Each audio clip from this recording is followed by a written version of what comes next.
आज की कक्षा में हम सीखने वाले हैं चंद्रवंश के विस्तार के बारे में।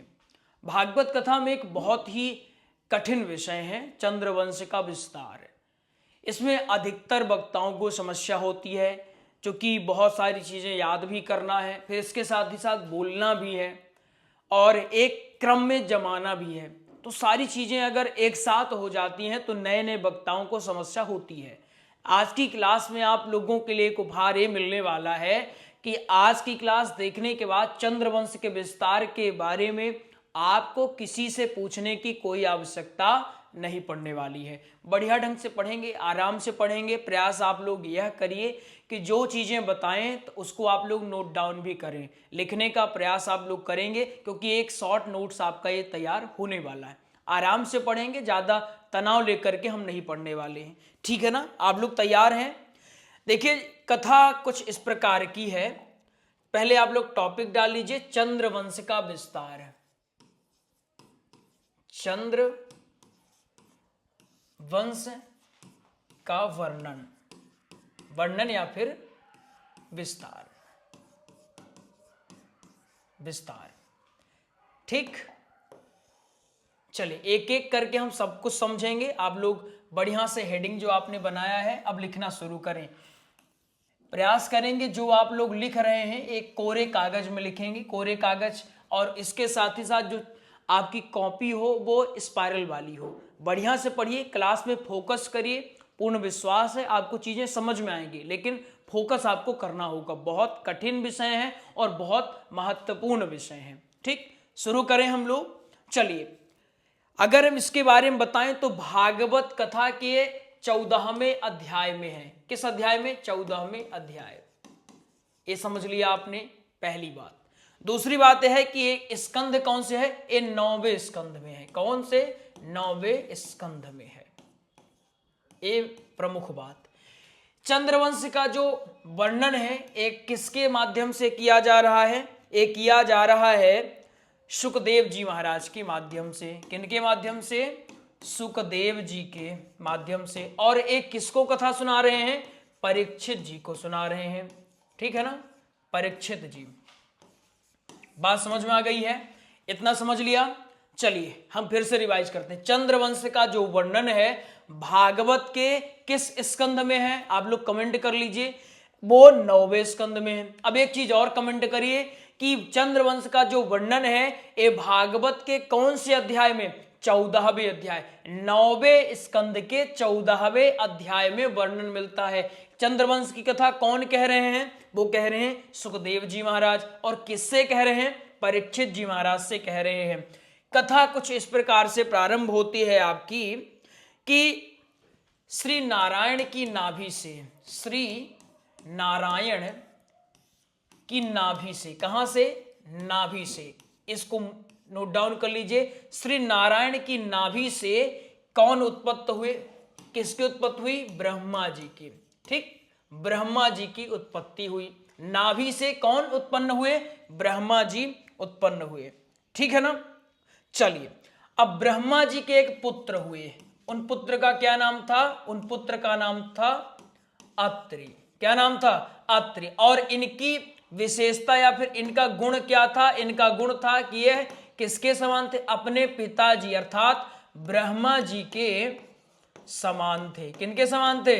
वो ब्रह्मा जी के समान थे। कौन? अत्रि। क्लियर है ना? बन जाएगा। अत्रि के नेत्रों से, समझना। अच्छा, एक सीक्वेंस में ही बनाते हैं, ऐसे नहीं लिखते अपन, है ना? अत्रि हो गए। अब एक क्रम से हम चलते आएंगे। ठीक, इतना समझ लिया आपने। ब्रह्मा जी की उत्पत्ति कैसे हुई? ब्रह्मा जी की उत्पत्ति हुई श्री नारायण की नाभि से। और ब्रह्मा जी की उत्पत्ति जब हो गई तो ब्रह्मा जी के एक पुत्र हुए। उन पुत्र का क्या नाम था? उन पुत्र का नाम था अत्रि। क्या नाम था? अत्रि नाम था। ठीक है ना? अब अत्रि के नेत्रों से, कहां से? अत्रि के नेत्रों से, ध्यान दीजिएगा। अत्रि के नेत्रों से, कहां से? अत्रि के नेत्रों से कौन उत्पन्न हुए? चंद्रमा। ठीक है ना? चंद्रमा। अत्रि के नेत्रों से चंद्रमा की उत्पत्ति हुई। चलिए एक बार रिवाइज कर लेते हैं। ठीक, रिवाइज करते हुए हम आगे बढ़ेंगे। देखना, ब्रह्मा जी की जो उत्पत्ति हुई है किस प्रकार से हुई है? श्री नारायण की नाभि से उत्पन्न हुए हैं। ब्रह्मा जी के पुत्र हुए अत्रि, और अत्रि का गुण यह था कि वो ब्रह्मा जी अर्थात अपने पिताजी के समान ही थे। उनके नेत्रों अर्थात अत्रि के नेत्रों से चंद्रमा उत्पन्न हुए, ठीक है ना, चंद्रमा का जन्म हुआ।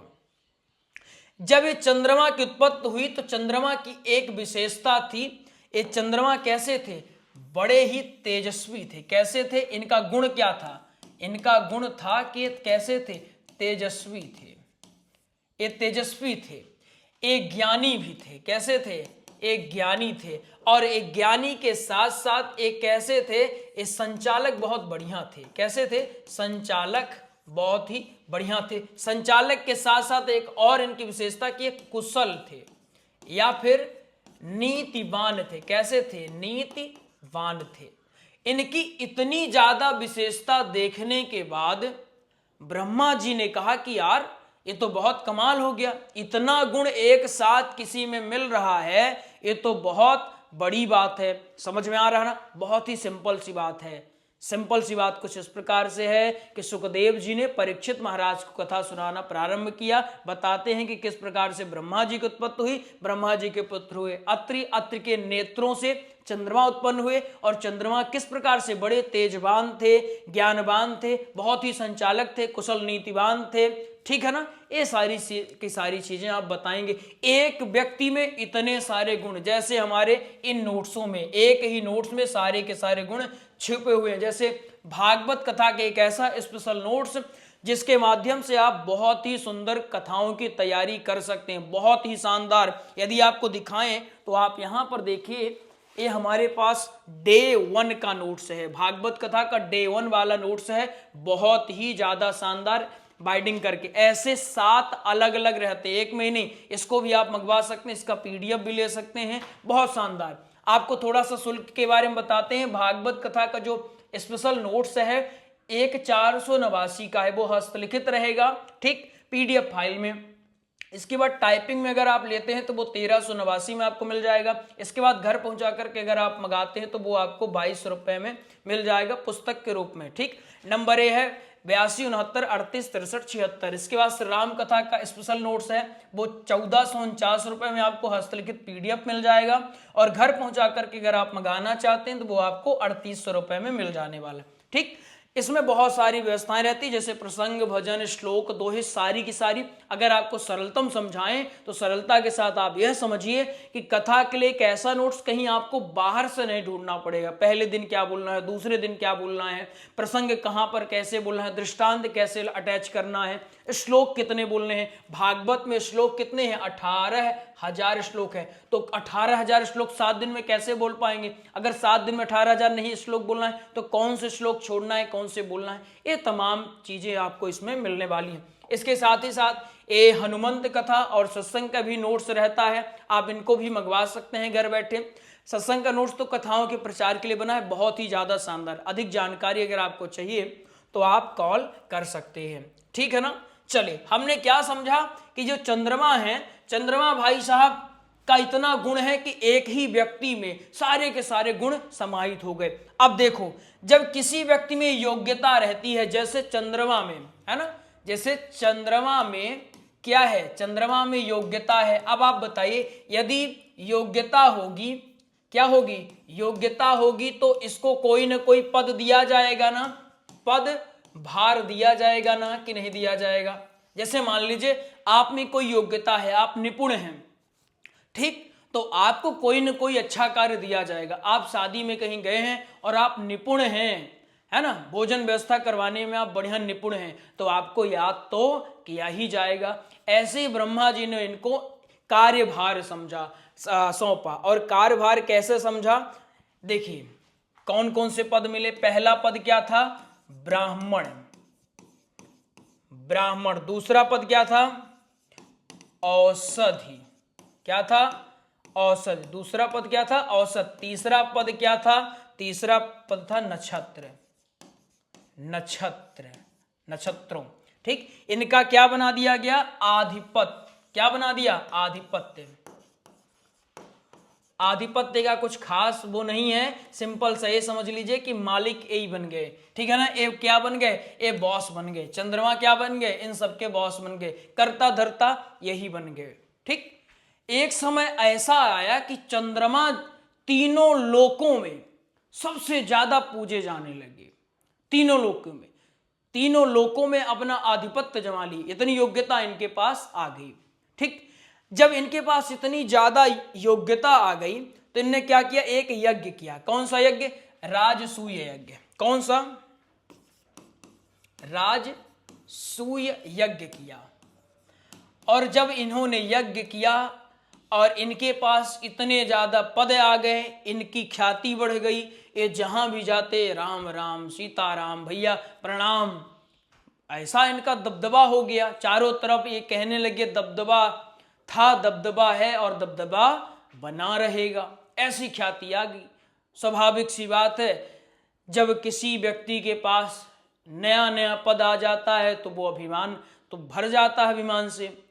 सेम ऐसे ही अभिमान से बढ़ गए और इतने बढ़ गए, इतने घमंडी टाइप के हो गए कि इन्होंने देवताओं के गुरु की पत्नी का ही हरण कर डाला। क्या नाम था देवताओं की गुरु की पत्नी का, तारा। क्या नाम था उनका, अब समझना।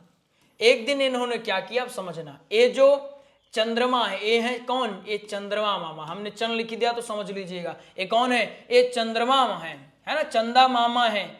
ये इतने ज्यादा अब घमंड से चूर हो गए, घमंड से चूर हो गए कि इन्होंने देवताओं के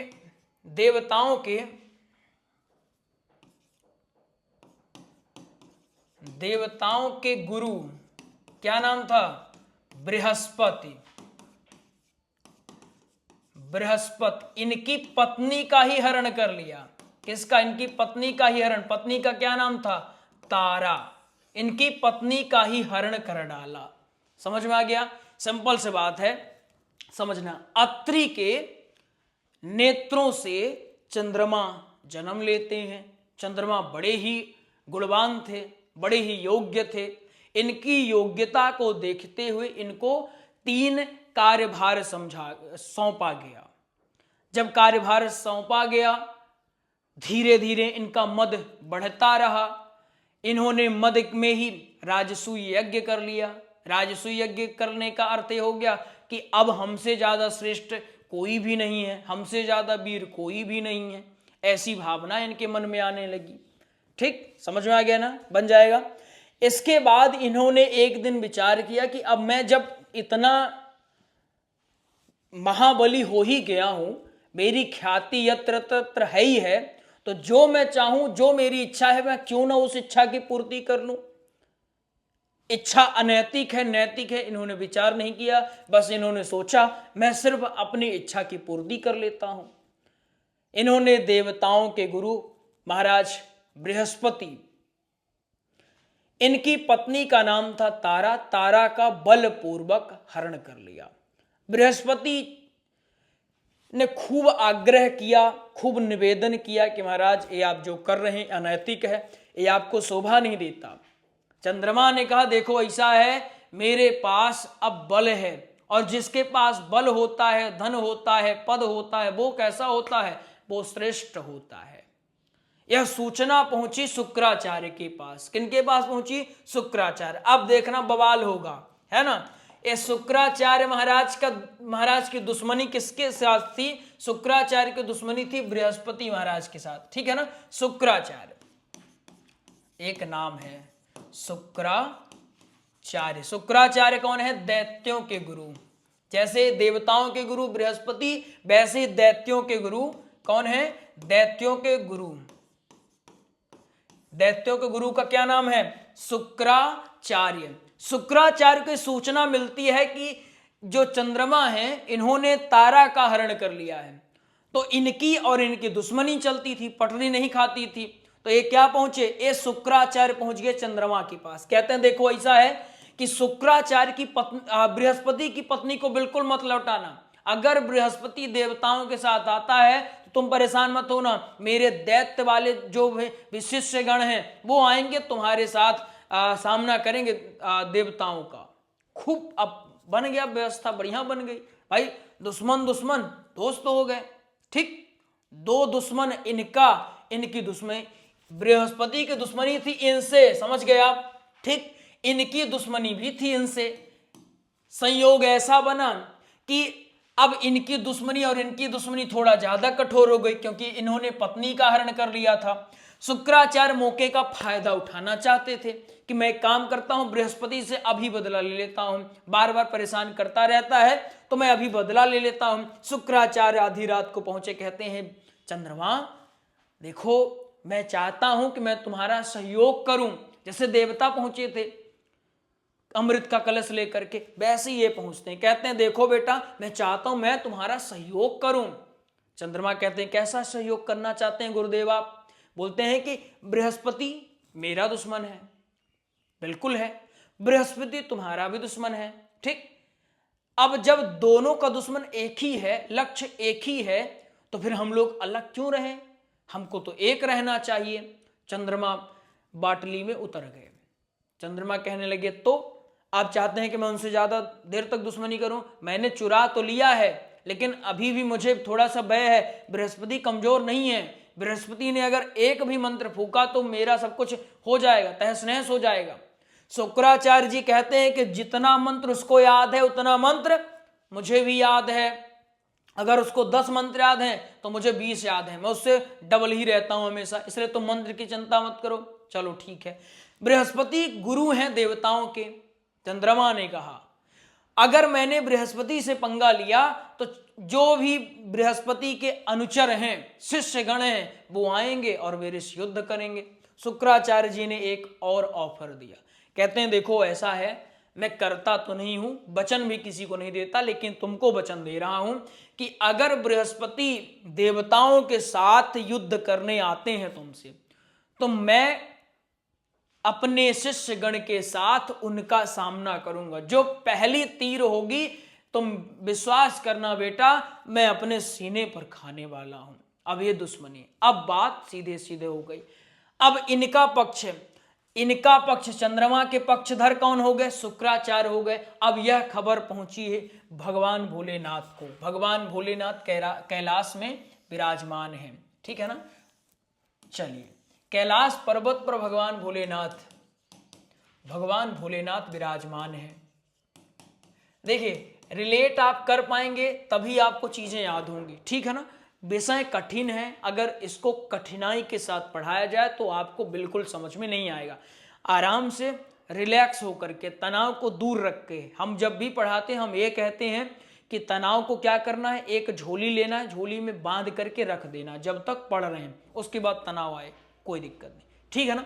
सूचना पहुंचती है भगवान भोलेनाथ के पास। भगवान भोलेनाथ भावुक होकर के बृहस्पति महाराज के पास पहुंचते हैं, ठीक है ना। अब बृहस्पति महाराज का साथ देने के लिए तैयार हो चुके हैं, ठीक है ना। चलिए,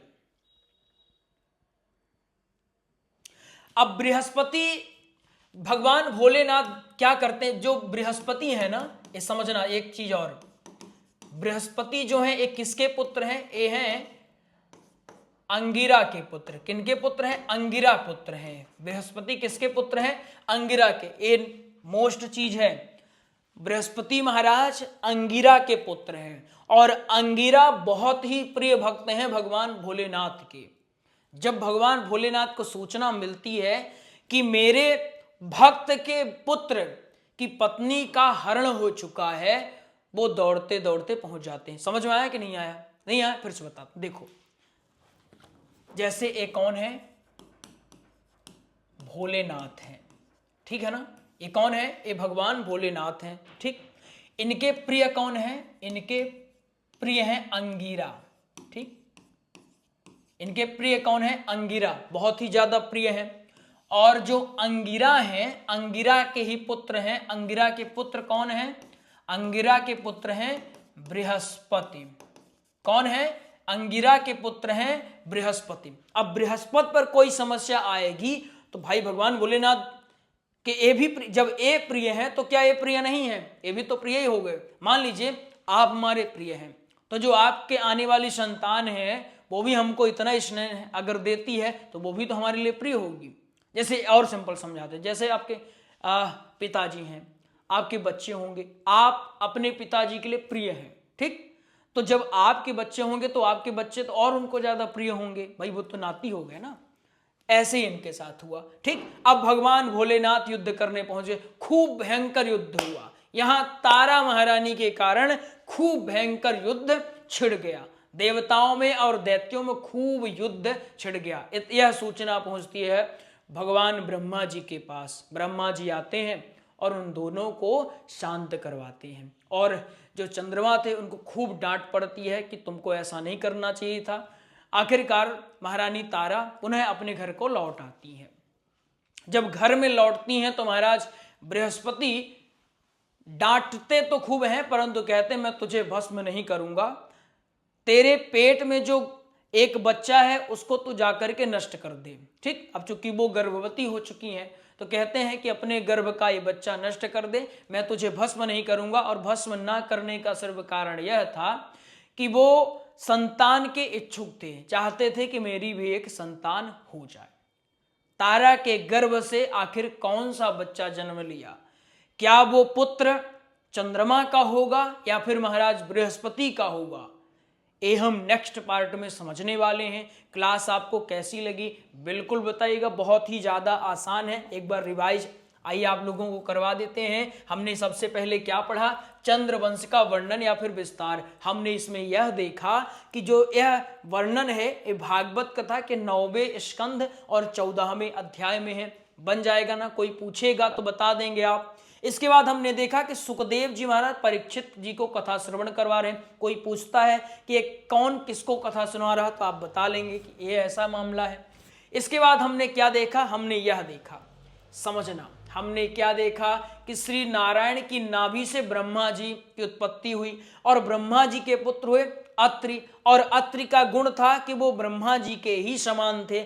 अत्रि के नेत्रों से, कहां से, अत्रि के नेत्रों से कौन उत्पन्न हुए, अत्रि के नेत्रों से चंद्रमा की उत्पत्ति हुई, और चंद्रमा की विशेषता इतनी सारी है, ठीक। इसके बाद नेक्स्ट देखिए, हमने देखा कि चंद्रमा की योग्यता को देखते हुए इसको पद दिया गया, ठीक, इनको पद दिया गया। और पद क्या था कि ब्राह्मण, औषधि और नक्षत्रों, इनका आधिपत्य बना दिया गया, इनका स्वामी बना दिया, देख रेख करने का काम इनको दे दिया गया, ठीक। जब इनको पद मिल गया, इन्होंने राजसूय यज्ञ किया, और राजसूय यज्ञ करने के बाद इनका घमंड बढ़ गया। घमंड के कारण इन्होंने देवताओं के गुरु बृहस्पति की पत्नी तारा का हरण कर लिया, ठीक है ना। जब तारा का हरण कर लिया तो यह सूचना शुक्राचार्य के पास पहुंचती है, जो कि दैत्य गुरु थे, ठीक है ना, बात समझ में आ गई। दैत्य गुरु शुक्राचार्य चंद्रमा के पास पहुंचते हैं और कहते हैं कि वो मेरा पुराना बैरी है और मैं उससे बदला लेना चाहता हूं, और तुम एक अच्छे माध्यम मिल गए हैं, इसलिए हम लोग मिल जाएं तो बढ़िया होगा, अच्छा काम होगा, ठीक। अब चंद्रमा के साथ तो हो गए शुक्राचार्य, देवताओं के साथ कौन होगा, बृहस्पति महाराज के साथ कौन होगा, भगवान भोलेनाथ भावनाओं में बह करके आते हैं। और भावनाओं में बहने का कारण क्या था कि जो अंगिरा थे भगवान भोलेनाथ के बहुत ही प्रिय थे, प्रिय भक्त थे, और अंगिरा के ही पुत्र थे बृहस्पति, ठीक। इसके बाद जब पत्नी तारा को लौटाया गया तो वो गर्भवती होती हैं, और गर्भवती जब होती हैं तो निष्कर्ष से निकलता है कि आखिर पुत्र किसका है, क्या ये चंद्रमा का पुत्र है या बृहस्पति महाराज का पुत्र है। लेकिन तारा महारानी लज्जा के कारण चुप थी। गर्भ से आवाज निकलती है, दुष्ट तू बता क्यों नहीं देती है।